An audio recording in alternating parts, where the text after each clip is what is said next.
Hello everyone, welcome back to Real Raw Reviews with Nettie and Ian. It's been a while.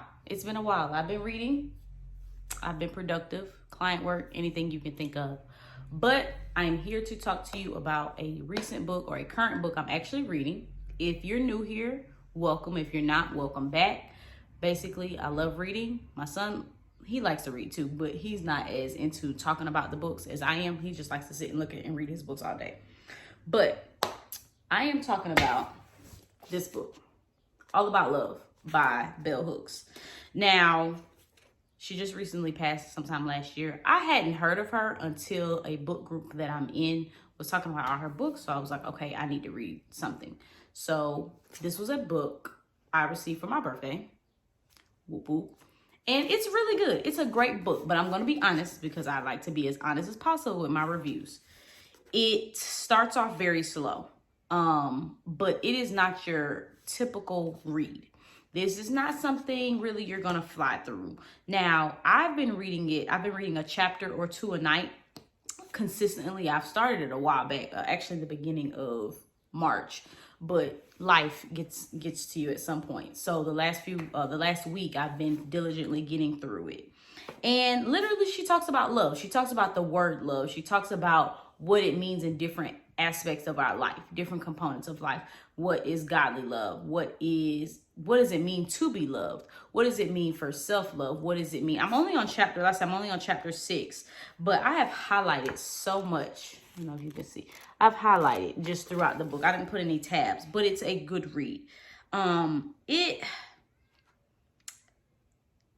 I think everybody should read this book because honestly, as I've been reading, it just like leaves me speechless. I'm gonna read a little thing because she even talks about love as far as parenting and how we grow up as individuals and the environment we grow up in, the people we're around, the parenting that we experience shapes how we look at love, how we view love, how we receive love, also how we give love. Check this out. She says, until we begin to see loving parenting in all walks of life in our culture, many people will continue to believe we can only teach discipline through punishment, and that harsh punishment is an acceptable way to relate to children. Because children can innately offer affection or respond to affectionate care by returning it, it is often assumed that they know how to love and therefore do not need to learn the art of loving. Now, when she talked about this specifically, she was referring to how when we grow up as children, our parents say they love us, and sometimes punishment is a form of teaching that because they discipline us because they loved us. Now, most of us who were born in the 90s, things of that nature, I'm 30. So we got whoopings, we got beatings, scratch whoopings, like we got beatings, like my mama beat us, okay? Love you, mom, if you're watching this. But she disciplined us, she did. And growing up in a military household, that's what it was, but it has made me, molded a lot of us into who we are today. Now, we are more aware of certain things. We're a lot more self-conscious. Now, I don't say don't whoop your children or anything like that, but do I believe that there's another way of showing your children discipline and showing them that you love them without punishment to an extent, harsh punishment? Yes, of course. So that's just one thing she states. That stuck out to me as well. She also states, when I tell y'all this was a good book, abuse and neglect negate love. Care and affirmation, the opposite of abuse and humiliation, are the foundation of love. No one can rightfully claim to be loving when behaving abusively.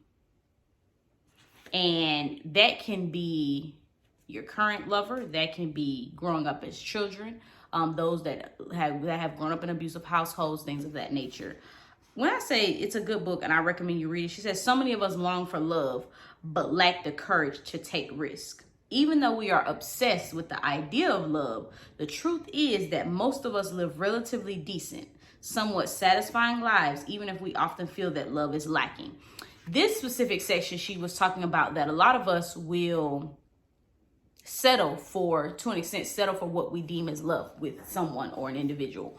And instead of taking that risk, because sometimes we don't love ourselves enough to take that risk to step out and say, you know what, I'm no longer accepting this kind of love. I am going to choose me first, and then from there let the right one love me. And this is where she also goes into the next chapter after talking about this, about God, and how when we love ourselves and we know that God is the only one that can fully give us the love that we desire and yearn for, that is when the right person typically most times is brought into our lives. So it's just the way she talks about love, and just she defines what love is. She uses a lot of references from other books and other individuals. She has a lot of different quotes from people like Marianne Williamson. I want to say there, John Wellwood, he was another one. Judith Viorst. They are other influential writers and authors as well, poets and things of that nature. And it's a good book. Again, it starts out slow. So the first chapter alone, I can honestly say I was like sleepy. It really took me a while to get through it. But once I really started reading it and focusing, I will also say when reading it, don't try to do 1,500 things at one time. Because this was a book I was trying to read, and I was on a plane trying to read it. It didn't work out. I was trying to do some other stuff and read this. No, this requires your attention, but it's so good. Like, get your highlighter, get your tabs. I can honestly say I recommend this book. Like, thus far, I'm going to give it a 10 out of 10. Again, it starts off slow. It's not your average read. It's not a story or anything like that. It's information that you can tell she's researched. You can tell she puts a lot of her own personal experiences in it. And I feel like this was written before her time. This was written before before it should have been. It's so relevant now to so many of us who just sometimes wonder if we ever receive love and get the love that we desire, the love that we yearn for. It's a good book. Literally all about love. I can honestly say I will try something else from her. This was written really well, and I enjoyed it. I purchased my copy off Amazon. Well, my friend purchased my copy off Amazon. I don't even think it was $11. But it was a good book. I recommend it. Read it. All about love. Bell hooks. Great read. Check it out. Okay? So, we're learning, we're growing, we're inspiring. That's what I'm trying to do through this YouTube channel. Look forward to speaking with you soon. Some more book reviews coming soon. I recently obtained some from the library. We'll be doing some reviews on those as well. So thank you so much for watching. I appreciate you tuning in. Like, share, subscribe, all that great stuff. Look forward to speaking with you soon. Thank you.